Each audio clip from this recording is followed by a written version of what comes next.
আলামিন মানুষের কাছে যখন প্রাপ্তি চাইলেন, এই জন্য মানুষকে আল্লাহ রাব্বুল আলামিন প্রতিনিধি বানালেন, যাতে করে মানুষ রবকে চিনে, রবের গোলামি করে।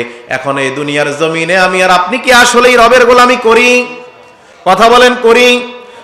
আল্লাহ রাব্বুল আলামিন সূরা আনআমের 165 নম্বর আয়াতে বলেন, ওয়া হুয়াল্লাযী জাআলাকুম খলাইফাল আরদি, তিনি সে আল্লাহ যিনি তোমাদেরকে জমিনের মধ্যে খলিফা বানিয়েছেন।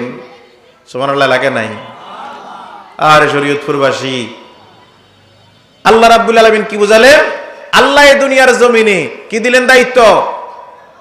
খেলাফতের দায়িত্ব দিলেন। কাদেরকে? মানুষদেরকে। কথা বলেন, এই জমিনে দিছে কি দেয় নাই? একই আয়াতে আল্লাহ রাব্বুল আলামিন আরো বলেন, সূরা আনআম আয়াত নাম্বার 165, আল্লাহ রাব্বুল আলামিন বলেন, ওয়া রাফা'a বা'দাকুম ফাওকা বা'দিন দারাজাত। আমার বন্ধুগণ, আল্লাহ রাব্বুল আলামিন বলেন শুধু প্রতিনিধি বানাই নাই, তোমাদেরকে একজনের উপর আরেকজনকে মর্যাদা দিছি কি দেয় নাই?